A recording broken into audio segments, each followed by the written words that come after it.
Assalamualaikum warahmatullahi wabarakatuh.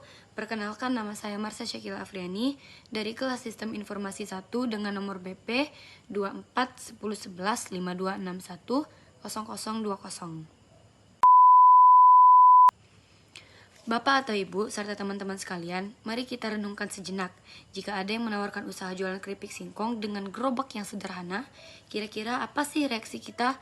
Nah, mungkin banyak kan yang langsung menyepelekannya, atau bisa jadi kita berpikir, usahanya kecil, pasti untungnya juga sedikit. Nah, tapi kenyataan yang akan saya paparkan justru akan membalikan anggapan tersebut. Dari studi kasus ini, terbukti bahwa dengan modal 20 juta saja, modal bisa kembali dalam waktu kurang dari 3 bulan. Dan keuntungan yang diperoleh pun bisa mencapai 70% dari bisnis yang sering dianggap remeh tersebut. Pada kesempatan ini, saya akan menyampaikan rangkuman analisis studi kasus kewirausahaan yang diangkat dari video yang berjudul Pemuda Hebat Mantan Kuli yang Sekarang Jadi Bos Usaha dengan hasil 7 juta per hari. Nah, video tersebut menceritakan kisah inspiratif seorang mantan pekerja bangunan yang berhasil bangkit dan kini menjadi pengusaha keripik singkong dengan hasil yang luar biasa. Nah, isi analisis yang dapat saya paparkan itu yang pertama adalah latar belakang, yang dimana kisah ini berawal dari seorang pemuda yang dulunya bekerja sebagai kuli bangunan dengan hasilan pas-pasan. Nah, kondisi hidup dengan penuh keterbatasan mendorong dia untuk mencari peluang usaha lain. Ia kemudian mencoba berjualan keripik singkong yang dianggap sederhana dan diremehkan oleh banyak orang. Lalu yang kedua itu ada modal usaha. Modal usaha ini dimulai dengan modal sekitar 20 juta. Nah, modal tersebut digunakan untuk membeli gerobak, bahan baku seperti singkong dan peralatan menggoreng, bumbu, serta hingga biaya operasional di awal. Lalu ada strategi usaha yang dimana yang pertama itu ada fokus pada kualitas rasa seperti rasa keripik yang agar berbeda dari pesaing.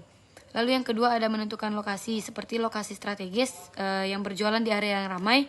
Lalu ada menjaga konsistensi harga yang terjangkau. Lalu ada menggunakan sistem produksi berkelanjutan sehingga stok selalu tersedia. Lalu yang keempat ada hasil dan keuntungan. Nah, dari usaha tersebut, ia mampu meraih omset harian hingga 7 juta per hari.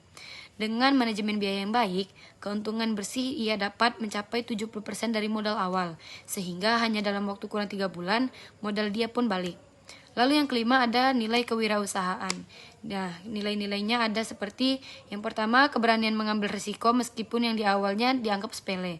Yang kedua ada kerja keras dan ketekunan yang membedakan dirinya dari orang lain. Dan yang ketiga ada inovasi sederhana tapi berdampak, yaitu mengolah singkong menjadi produk yang bernilai tinggi.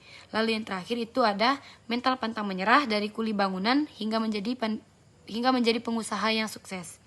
Nah, dari studi kasus ini, kita belajar bahwa setiap usaha sekecil apapun memiliki potensi besar jika dikelola dengan baik. Nah, jangan pernah meremehkan pekerjaan atau bisnis sesederhana apapun, karena justru disitulah sering muncul peluang emas. Nah, seperti kisah mantan kuli bangunan ini, membuktikan bahwa keberhasilan tidak ditentukan oleh seberapa besar modal yang kita miliki, melainkan oleh kerja keras, ketekunan, dan keberanian untuk mencoba. Sekian dari saya. Assalamualaikum warahmatullahi wabarakatuh.